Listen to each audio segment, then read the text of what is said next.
Pesta Kembang Api dan panggung hiburan dengan artis terkenal menjadi rangkaian acara yang selalu ada dalam acara pergantian tahun Masehi. Dana besar digelontorkan untuk menyambut pergantian tahun. Di kota Sydney, Australia misalnya, pesta tahun baru 2014 yang lalu menghabiskan dana sekitar 64 miliar. Salah satunya untuk belanja kembang api seberat 7 ton. Bagaimana dengan tahun baru Islam yang jatuh pada tanggal 1 Muharram? Dan tanggal itu akan jatuh pada hari Sabtu 25 Oktober besok. Adakah kegembiraan juga akan terlupakan pada pergantian tahun Islam ini? Haruskah diekspresikan dengan kegembiraan? Entah dari mana asalnya, pesta semacam ini menjadi tradisi dalam setiap pergantian tahun. Padahal, tahun baru berarti umur yang semakin berkurang dan bumi yang semakin tua. Nah, bagaimana dengan tahun baru Islam? Apakah harus semeriah tahun baru Masehi? Bagaimana seharusnya memaknainya?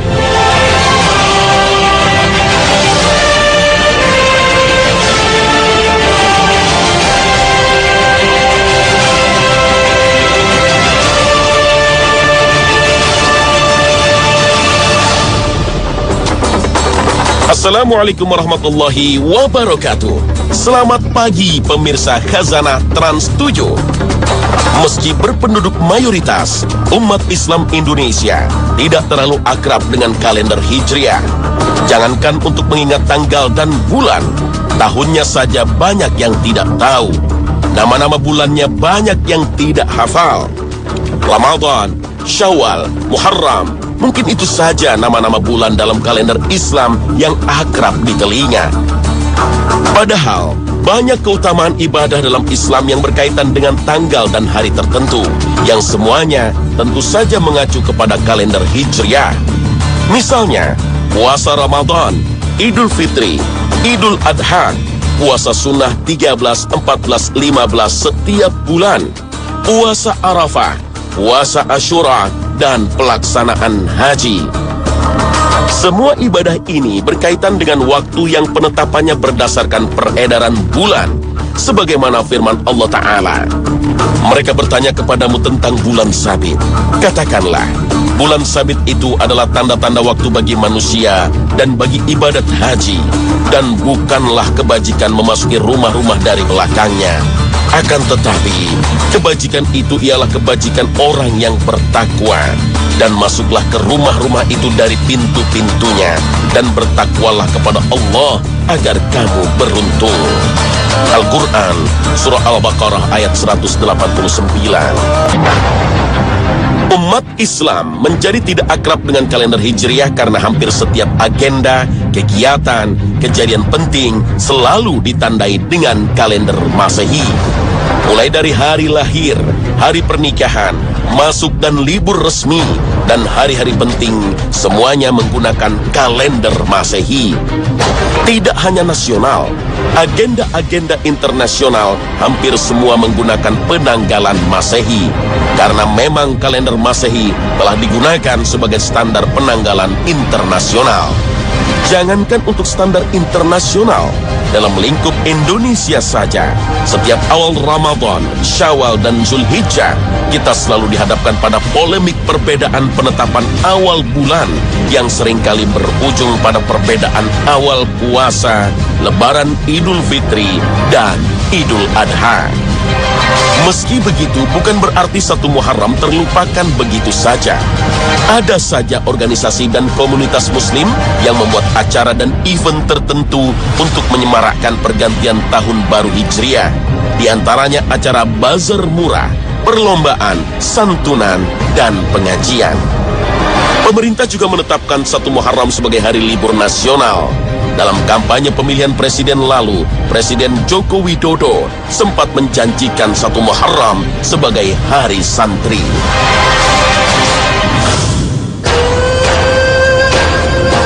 Pergantian siang dan malam yang menjadi pertanda pergantian hari, kemudian bulan dan tahun, bukan sekedar peristiwa rutin. Peristiwa ini terkait dengan pergerakan benda-benda langit yang merupakan tanda kekuasaan Allah Ta'ala. Memikirkan dan merenungkan tanda kekuasaan Allah merupakan bagian dari aktivitas ibadah. Seperti firman Allah Ta'ala dalam surat Ali Imran ayat 190. Sesungguhnya dalam penciptaan langit dan bumi dan silih bergantinya malam dan siang terdapat tanda-tanda bagi orang-orang yang berakal. Al-Quran surah Ali Imran ayat 190.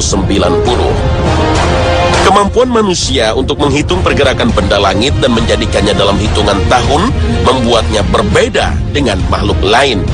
Tapi itu belum cukup untuk menjadikan manusia berakal.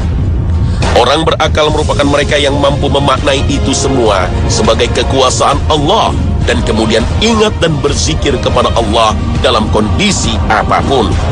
Tidak menunggu waktu sholat, tidak menunggu sedang mengaji, sebagaimana firman Allah dalam ayat ini, yaitu orang-orang yang mengingat Allah sambil berdiri atau duduk atau dalam keadaan berbaring.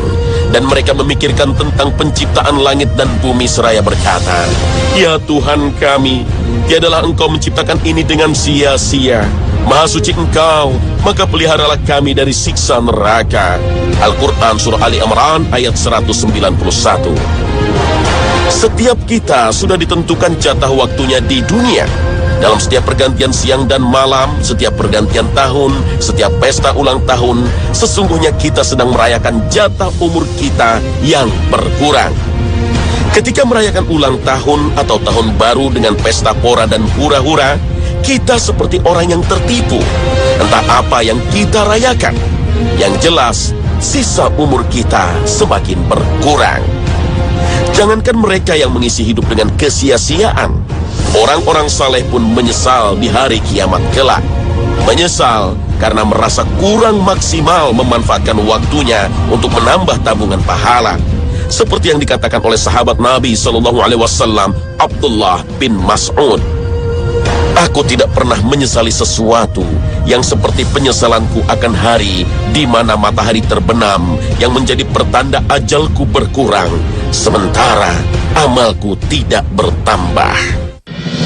Jatah umur kita memang singkat, tapi bukan berarti tabungan pahala kita jadi sedikit dan singkat. Cara memanfaatkan umur yang singkat akan menentukan banyaknya atau sedikitnya tabungan pahala kita. Dunia ini telah banyak orang yang lahir, hidup, dan kemudian mati. Banyak juga yang hidup dengan usia panjang, 100, 200, 300 tahun. Namun, biografinya ditulis cukup dalam 3 baris. Bapak Fulan, lahir tanggal sekian, wafat tanggal sekian. Terukir apik di batu nisan. Lihatlah Rasulullah SAW, hanya dengan usia 63 tahun, tapi catatan sirah dan biografinya begitu banyak hingga berjilid-jilid kitab. Bahkan sampai sekarang berbagai kajian, tulisan, penelitian tentang beliau masih terus berlanjut dan akan terus berlanjut sampai hari kiamat nanti. Jejak beliau diikuti oleh para sahabat, ulama, dan orang-orang soleh setelah beliau. Umur mereka mungkin tidak panjang, tapi nama-nama mereka tetap harum dikenang sepanjang masa berkat karya yang bermanfaat bagi manusia lain. Dan tentu saja, selama hasil karya mereka dimanfaatkan, selama itu pula pahala mengalir ke tabungan mereka. Sungguh umur yang penuh berkah. Pergantian tahun mengingatkan kita bahwa jatah hidup kita di dunia ini semakin berkurang. Seperti yang dikatakan oleh seorang ulama besar, Imam Hasan Al-Basri. Wahai anak Adam, sesungguhnya Anda bagian dari hari. Apabila satu hari berlalu, maka berlalu pula lah sebagian hidupmu. Dengan memahami hakikat pergantian waktu, maka sudah seharusnya kita banyak introspeksi diri, bermuhasabah. Sebagaimana pesan Umar bin Khattab, hitunglah diri kalian sebelum kalian dihitung. Timbanglah amal kalian sebelum ditimbang. Bersiaplah untuk menghadapi hari yang amat dahsyat. Pada hari itu segala sesuatu yang ada pada diri kalian menjadi jelas. Tidak ada yang tersembunyi. Semua yang kita punya, bahkan jatah waktu yang diberikan Allah, akan kita pertanggungjawabkan. Hal ini secara jelas disebutkan oleh Rasulullah SAW. Tidak akan bergeser telapak kaki anak Adam pada hari kiamat nanti hingga ia ditanya tentang 4 hal. Tentang umurnya untuk apa dihabiskan, tentang masa mudanya untuk apa digunakan, tentang hartanya dari mana diperoleh dan kemana dihabiskan, dan tentang ilmunya untuk apa dimanfaatkan. Hadits riwayat Tirmizi. Meski berumur relatif pendek sebagai umat Nabi Muhammad SAW, kita diberi berbagai kemudahan untuk melipat gandakan pahala amal ibadah kita. Bisa dengan tempat atau waktu yang diberkahi, bisa juga dengan efek yang ditimbulkan. Inilah yang dikenal dengan amal jariah yang dapat mengalirkan pahala meskipun pelakunya telah tiada. Dan alangkah indahnya jika kita yang dianugerahi umur panjang dapat memanfaatkannya dengan baik, seperti sabda Rasulullah SAW. Sebaik-baik manusia ialah yang panjang umurnya dan baik amal perbuatannya.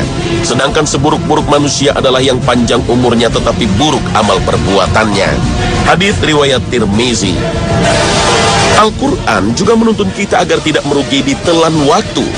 Ada 4 ciri orang yang tidak merugi, yaitu mereka yang beriman, beramal soleh, dan saling menasehati dalam mentaati kebenaran dan menetapi kesabaran. Hal ini telah Allah sampaikan dalam surat Al-Asr ayat 1-3. Demi masa, sesungguhnya manusia itu benar-benar dalam kerugian, kecuali orang-orang yang beriman dan mengerjakan amal soleh, dan nasihat menasehati supaya mentaati kebenaran, dan nasihat menasehati supaya menetapi kesabaran. Al-Quran surah Al-Asr ayat 1-3.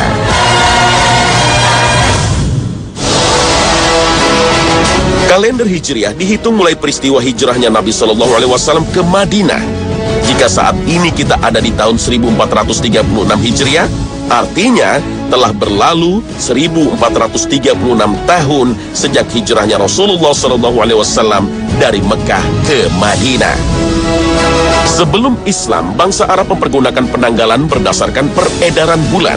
Mereka juga telah mengenal nama-nama bulan yang sekarang menjadi nama bulan dalam kalender Hijriah. Di antaranya Muharram, Safar, Rabiul Awal, Rabiul Akhir, dan seterusnya. Hanya saja tidak ada penomoran tahun seperti yang dikenal sekarang. Mereka hanya menandai tahun dengan peristiwa penting yang terjadi pada tahun itu. Misalnya, tahun gajah, tahun perang Fijar, tahun renovasi Ka'bah, dan sebagainya. Sampai ketika Rasulullah diutus dan setelahnya masa Khalifah Abu Bakar, penamaan tahun berdasarkan peristiwa masih digunakan. Misalnya tahun kesedihan, tahun hijrah, tahun perang Badar, dan sebagainya. Barulah pada masa Khalifah Umar bin Khattab penanggalan khusus umat Islam mulai dirintis. Penetapan penanggalan Hijriah mulai dilakukan pada tahun ketiga pemerintahan Umar atau 17 tahun setelah peristiwa hijrah. Hal ini dipicu oleh sebuah peristiwa yang terkait dengan administrasi surat menyurat. Umar bin Khattab menerima keluhan dari Abu Musa al-Asy'ari yang merupakan gubernur Basrah. Ia menyampaikan bahwa dirinya bingung karena telah menerima beberapa surat dari khalifah terkait pekerjaan yang harus diselesaikannya. Di beberapa surat tertera bulan Sya'ban, tapi dirinya bingung apakah maksudnya bulan Sya'ban tahun berjalan atau tahun sebelumnya. Dari peristiwa inilah para sahabat melihat pentingnya umat Islam memiliki penanggalan tersendiri. Lalu kenapa peristiwa hijrah yang menjadi patokan? Kenapa bukan yang lainnya? Seperti tahun kelahiran Nabi, atau tahun diutus Nabi, atau tahun wafatnya Nabi, atau tahun perang Badar, Uhud, penaklukan Mekah, dan sebagainya. Penetapan hijrah sebagai awal perhitungan merupakan hasil musyawarah dan ijtihad para sahabat Nabi Sallallahu Alaihi Wasallam. Pendapat ini pertama kali dikemukakan oleh sahabat Ali bin Abi Thalib yang kemudian akhirnya disetujui oleh Khalifah Umar. Sedangkan awal bulan ditetapkan dimulai dari bulan Muharram, karena Muharram merupakan bulan pertama setelah orang-orang pulang melaksanakan haji, walaupun peristiwa hijrah Nabi terjadi pada bulan Rabiul Awal. Para sahabat tidak menetapkannya berdasarkan hari lahir Rasul, meski ia merupakan peristiwa lahirnya seorang manusia agung, manusia terbaik. Agar tidak terjadi kultus atau pengagungan berlebihan terhadap sosok Rasul. Islam merupakan sekumpulan prinsip dan nilai, bukan agama yang mendewakan sosok, meski manusia terbaik sekalipun. Peristiwa diangkat menjadi nabi pun sekilas layak dijadikan sebagai awal perhitungan. Tetapi justru setelah hijrahlah mulai terlihat tujuan dari kenabian, sehingga hijrah tetap lebih bermakna. Penaklukan Mekah atau Perang Badar yang merupakan peristiwa di mana kesyirikan ditumbangkan juga layak diperhitungkan. Tapi sekali lagi, keduanya juga merupakan buah dari strategi hijrah Rasulullah Sallallahu Alaihi Wasallam. Para sahabat menetapkannya berdasarkan peristiwa hijrah karena hikmah dan makna yang dikandung peristiwa hijrah telah mencakup semua makna dan hikmah yang ada pada peristiwa lain. Hijrah merupakan peristiwa fenomenal yang menjadi kunci dari keberhasilan berikutnya. Hijrah merupakan momentum dimulainya masyarakat baru yang berlandaskan nilai-nilai Islam. Hijrah juga momentum konsolidasi kekuatan umat Islam, sehingga di tahun-tahun selanjutnya dakwah Islam semakin meluas dan tak mampu ditahan oleh kekuatan adidaya manapun. Hijrah Nabi Sallallahu Alaihi Wasallam ke Madinah resmi menjadi pemisah antara kebenaran dan kebatilan. Tidak saja berpisah secara maknawi, tapi juga berpisah secara fisik. Kebenaran telah memiliki basis baru di Madinah, bersama pendukungnya dari kaum Ansar yang sebelumnya telah dikonsolidasikan oleh Rasulullah Sallallahu Alaihi Wasallam. Meski Madinah kedatangan banyak pendatang dari Mekah yang kebanyakan tidak membawa harta dan tidak punya pekerjaan, tidak lantas membuat kota Madinah krisis. Justru Madinah semakin kuat, ikatan antar masyarakat semakin kokoh karena dibalut oleh iman dan persaudaraan. Hijrah ke Madinah juga sebagai titik tolak perjuangan Rasulullah Sallallahu Alaihi Wasallam. Hijrah ibarat pembuka jalan bagi kemajuan dakwah Rasulullah Sallallahu Alaihi Wasallam. 13 tahun di Mekah, beliau dan pengikutnya terus dikucilkan. Mereka menjadi minoritas yang ditindas. Tapi begitu hijrah, pertumbuhan kaum muslimin begitu luar biasa. Hampir mayoritas penduduk Madinah memeluk Islam dan Rasulullah Sallallahu Alaihi Wasallam diangkat sebagai pemimpin. Setelah hijrah ke Madinah, Islam bangkit dan berkembang pesat, bahkan hingga keluar dari Jazirah Arab. Hanya berselang 8 tahun dari keberangkatan ke Madinah, Rasulullah Sallallahu Alaihi Wasallam kembali ke Mekah. Kali ini dengan 10.000 pasukan yang membuat penduduk Mekah tak bisa berkutik. Penduduk Mekah pun berbondong-bondong masuk Islam. Dari Madinah pula kemudian Islam menyebar ke seluruh Jazirah Arab. Dari Jazirah Arab, Islam kemudian menyebar ke seluruh penjuru dunia melalui para mujahid dan da'i, dan akhirnya sampai ke Kepulauan Nusantara. Hijrah berasal dari bahasa Arab yang berarti berpindah atau meninggalkan. Hijrah dalam pengertian berpindah dapat berarti fisik atau non-fisik. Hijrah dalam pengertian fisik yaitu berpindah dari satu tempat ke tempat lain, dari suatu wilayah ke wilayah lain, dari suatu negeri ke negeri lain, seperti yang dilakukan oleh Nabi Muhammad SAW ketika pindah dari Mekah ke Madinah. Sedangkan hijrah non-fisik yaitu berpindah dari suatu sifat ke sifat yang lebih baik, dari suatu kebiasaan ke kebiasaan yang lebih baik, dari suatu nilai ke nilai yang lebih baik. Hijrah dalam pengertian ini bisa kita dapatkan dalam firman Allah surat Al-Mudaththir ayat 5. Dan perbuatan dosa tinggalkanlah. Al-Quran surah Al-Mudaththir ayat 5. Pengertian senada juga dapat kita temukan dalam sabda Rasulullah Sallallahu Alaihi Wasallam. Orang yang berhijrah adalah yang meninggalkan apa-apa yang dilarang oleh Allah dan Rasulnya. Hadits riwayat Bukhari. Hijrah dalam pengertian non-fisik diantaranya meninggalkan kebiasaan menghina, melecehkan orang lain menjadi lebih menghargai dan menghormati, meninggalkan kebiasaan buruk sangka menjadi baik sangka, meninggalkan sifat kikir menjadi dermawan, meninggalkan kebiasaan buruk, meremehkan amalan sunnah, menggampangkan perbuatan makruh, menjadi lebih menghargai amalan sunnah, dan waspada terhadap perbuatan makruh. Meninggalkan kebiasaan tidak peduli terhadap apa yang dikonsumsi menjadi lebih peduli lagi, terutama kehalalan dan keharaman apa yang dikonsumsi. Ada kalanya hijrah non-fisik tidak bisa berdiri sendiri. Ia membutuhkan hijrah fisik. Terkadang meninggalkan kebiasaan lama yang buruk membutuhkan lingkungan baru yang lebih kondusif untuk perbaikan diri. Inilah yang dilakukan oleh Rasulullah SAW ketika beliau hijrah ke Madinah. Hijrah baik dalam arti fisik ataupun non-fisik haruslah dilandasi niat karena Allah Ta'ala. Hijrah seperti inilah yang bernilai ibadah. Niat karena Allah bukan berarti menafikan niat mencari rezeki dan penghidupan yang lebih baik. Bisa jadi ketika diniatkan karena Allah, Allah akan mudahkan rezeki dan Allah beri kehidupan yang lebih baik dari sebelumnya. Rasulullah SAW bersabda, sesungguhnya setiap amal tergantung niatnya dan amal setiap orang tergantung apa yang ia niatkan. Siapa yang hijrahnya karena Allah dan Rasulnya, maka hijrahnya untuk Allah dan Rasulnya. Siapa yang hijrahnya karena dunia yang ia cari atau wanita yang ingin dinikahi, hijrahnya juga sebatas yang ia tuju. Hadis riwayat Bukhari, Muslim. Hijrah bukanlah perjalanan mudah dan senang-senang. Hijrah merupakan pembuktian iman. Hijrah merupakan pengorbanan. Meninggalkan segala kenyamanan, meninggalkan tanah air tercinta, rumah, harta benda, dan juga sanak saudara. Menempuh perjalanan panjang penuh bahaya. Itulah yang dialami Nabi SAW dalam perjalanan hijrahnya. Tidak ada hijrah yang mudah, baik fisik ataupun non-fisik. Meninggalkan kebiasaan lama tentu butuh kesabaran dan pengorbanan. Meninggalkan lingkungan dan teman-teman yang menjerumuskan dalam keburukan juga bukan hal yang mudah. Seperti orang yang telah kecanduan obat-obatan dan alkohol, seringkali susah keluar dari kebiasaan buruk tersebut. Sebagian orang bahkan memerlukan terapi khusus. Itu pun masih banyak yang gagal. Meski tidak mudah, bukan berarti kita berhenti.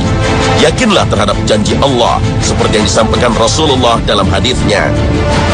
Tidaklah engkau meninggalkan sesuatu karena Allah, melainkan Allah akan ganti dengan yang lebih baik. Hadis riwayat Ahmad.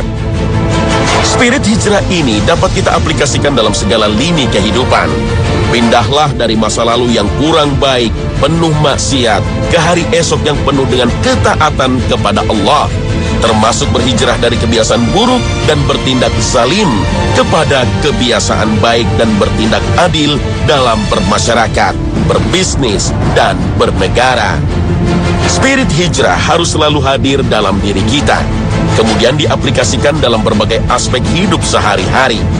Dengan inilah kita dapat menghayati peristiwa hijrah yang dialami oleh Rasulullah dengan seluruh hikmah dan pelajarannya. Terlebih dalam kondisi zaman yang seperti ini, ujian datang silih berganti menimpa individu, umat, dan bangsa kita. Dengan spirit hijrah, semoga keberkahan dari Allah menyertai kita, seperti janji Allah dalam ayat ini. Barang siapa berhijrah di jalan Allah, niscaya mereka mendapati di muka bumi ini tempat hijrah yang luas dan rezeki yang banyak. Barang siapa keluar dari rumahnya dengan maksud berhijrah kepada Allah dan Rasul-Nya, kemudian kematian menimpanya sebelum sampai ke tempat yang dituju, maka sungguh telah tetap pahalanya di sisi Allah, dan adalah Allah Maha Pengampun lagi Maha Penyayang. Al-Quran Surah An-Nisa ayat 100. Pemirsa Khazanah, hijrah yang bermakna pindah hakikatnya merupakan sebuah semangat untuk melakukan perubahan. Manusia yang berhijrah diharapkan juga mengusung semangat perubahan menuju kehidupan yang semakin baik dan bermakna. Semoga pergantian tahun Hijriah ini membawa kita menjadi lebih baik dan bermakna. Amin ya Rabbal Alamin.